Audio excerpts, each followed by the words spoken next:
So May is the time a whole lot of young adults are getting ready to venture out into the world armed with their new degree and hopefully a great job. With all that excitement, financial matters are often forgotten, which can be detrimental to long-term success. So now a critical time financially for young adults to get what our information is today from Andy Mattingly here in our studio, sharing money mistakes that those young adults could avoid. Wish you were around 20 years ago. What should be college graduates' first financial move? The first move is to kind of put together a budget. And really, I suggest getting a sample budget because as a college student, getting out on your own, you forget about all those things that you need to have in a budget so you could make wrong decisions if you just try to come up with it on your own. Okay, so what's a common mistake that college grads make when it comes to their pay? They always overestimate how much income they're going to have left over because they forget that they're now in a higher tax bracket and there may be insurance and other things coming out, so that net take-home pay is not as much as they think.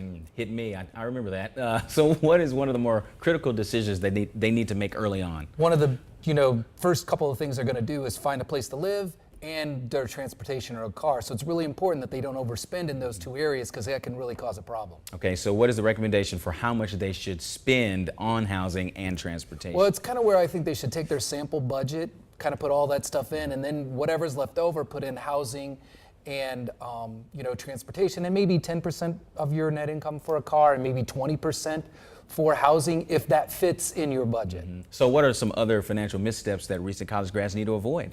Well, one of the big things they need to avoid is all of the expenses that they have when they get out and move on their own. So you want to make sure you don't run up debt to get into that because that causes another problem. Oh, so what's a good plan to keep the debt down when they're starting out? Well, first, maybe, drive an older car so you don't have a big car payment.